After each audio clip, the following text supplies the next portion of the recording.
I just wanted to take a few moments out today to talk about decision making during COVID and making decisions in general.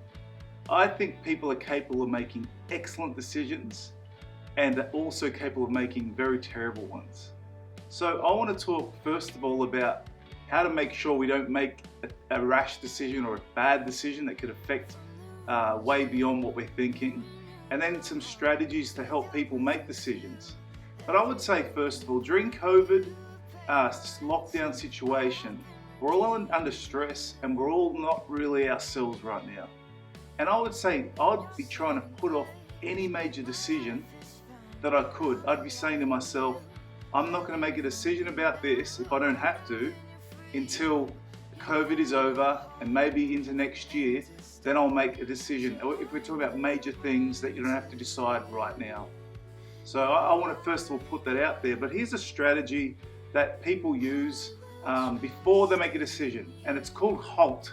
That's the words they use, HALT, and each letter, H-A-L-T, stands for something. It says, don't make a decision in these situations. And first of all is, don't make a decision when you're hungry. When you're hungry, you're all over the place and it affects your emotions and a whole heap of things. So don't make a decision when you're hungry. Have a meal, sit down, and see how you feel afterwards. Now here's a big one, and I think a lot of us do this, is don't make a decision when you're angry. And I would say angry and hurt would probably be the same thing because it's all wrapped around fear. But decisions made out of anger usually are terrible decisions. And I would say just do not make a decision when you're angry. Go for a walk, get that anger off, give it to God, get yourself clear, give it a couple of days, and then see how the perspective goes. I find the decisions I want to make when I'm angry are the complete opposite of the ones I make when I'm clear-headed again.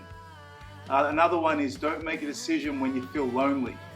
Loneliness is an emotion, and I've got to tell you now, emotions are good servants, but lousy masters.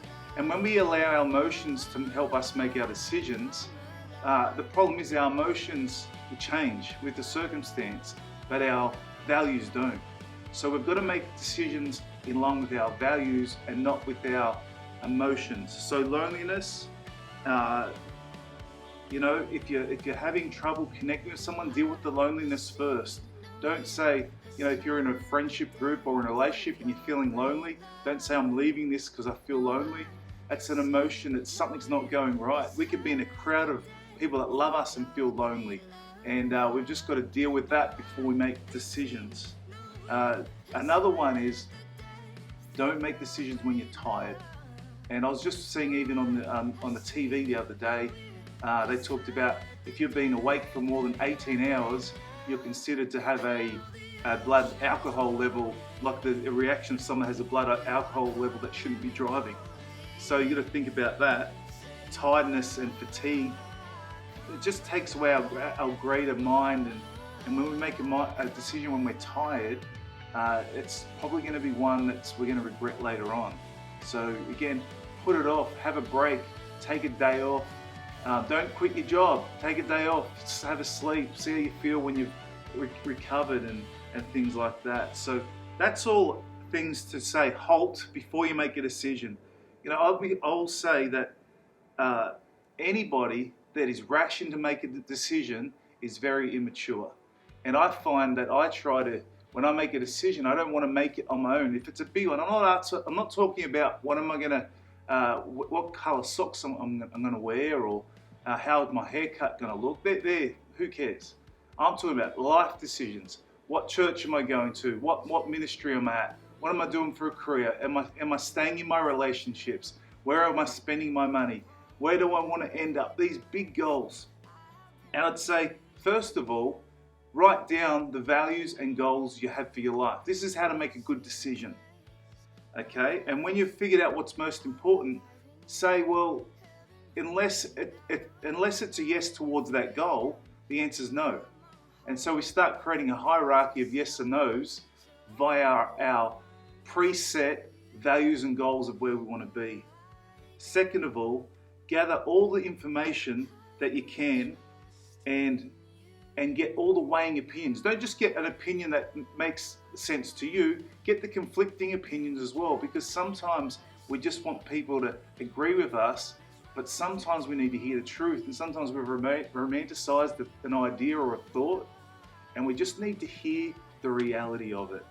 And so we gather all the opinions, not just the ones that favor us.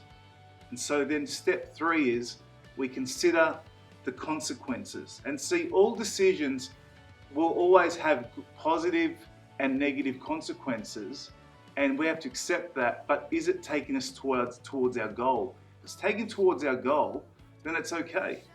So there's always something that's going to affect. And I always think when I make a decision, how's this going to affect my family?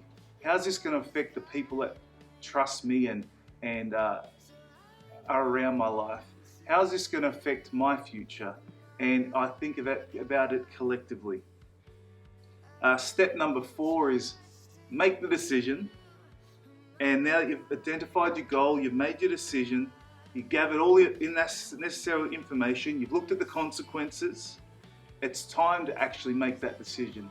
But again, I'm saying, I would encourage you that during COVID, you try to push off as many decisions as possible until you can make a decision with a clear head. And then what I'd say is once you've made that decision, evaluate it.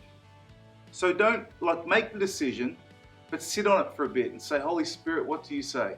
Sit on it for a bit, wait on it. That's why you see in a lot of contracts now, there'll be a 10-day cooling off period, because it might seem right at the time, but we need to think about it. And I would encourage you to give yourself the cooling off time. And when you give yourself a cooling off time, other information might come up. Say, God, this is the decision I want to make. In 10 days' time, I want to put the fleece out as such. I want to see if you're in this. And we just take time. And then we get a check in our spirit. Is this right or is this not right? And I believe when we use those steps, we will always put ourselves in a better position to make better choices. We still might not get it right every time, but I want to encourage you, when you have a process in a decision making, it's always going to serve you well. So be blessed. I hope this helped you well, and let's make great decisions.